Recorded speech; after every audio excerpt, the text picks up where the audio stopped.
تمہارا زندگی کا سارا جینا اور حتیٰ کہ تمہارا مرنا یہ سب اللہ کی خاطر ہونا چاہیے۔ قل ان صلاتی، یہ ہے دین اسلام، یہ ہے اس دین کا حاصل۔ یہ نہیں کہ یہ زندگی کا حصہ پرائیویٹ ہے، اس میں میں آزاد ہوں، یہ مسجد کی زندگی ٹھیک ہے اللہ کے لیے ہے، یہ بازار کی زندگی میں زمانے کے تقاضوں کے محتاج ہوں، میں اس زمانے کے تقاضوں پہ عمل کروں گا، شادی اس معاملے میں آزاد ہوں۔ آج کا مسلمان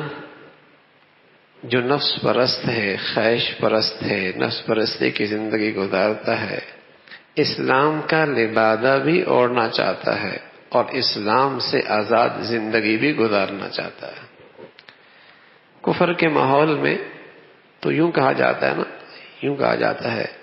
کہ دین میں اسلام میں بڑی سختیاں ہیں،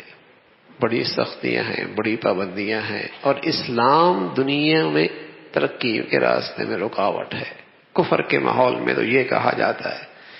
لیکن اسلام کے معاشرے میں، مسلمانوں کی سوسائٹی میں، اسلامی دنیا میں انہی کے جو کرندے ہوتے ہیں، چونکہ انہیں مسلمانوں سے مفادات ان کے وابستہ ہوتے ہیں، تو وہ تو یہ تو نہیں کہتا ہے کہ اسلام کی وجہ سے پابندی ہیں، اسلام راستے میں رکاوٹ ہے۔ وہ کیا کہتے ہیں؟ علماء راستے میں رکاوٹ ہے، یہ دیندار طبقہ اسلام کے راستے میں رکاوٹ ہے، یہ مدارس دین کے راستے میں، دنیا کی ترقی میں رکاوٹ ہے، چونکہ ان کے مفادات ہوتے ہیں مسلمانوں سے، تو اسلام کا نام بھی نہیں چھوڑتے، لیکن انہیں دل سے اسلام کی زندگی پسند بھی کوئی نہیں، اسلام سے آزاد بھی رہنا چاہتے ہیں اور اسلام کا نام بھی رکھنا چاہتے ہیں، اس لیے کہ ان کے مفادات مسلمان سوسائٹی سے وابستہ ہوتے ہیں۔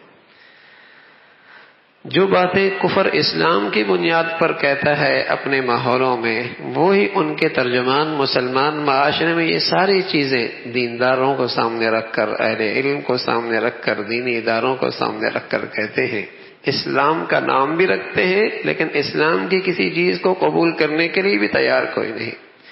ان کی نظر میں عبادت بھی فضول ہے، شرم و حیا بھی فضول ہے، حلال کھانا بھی فضول ہے،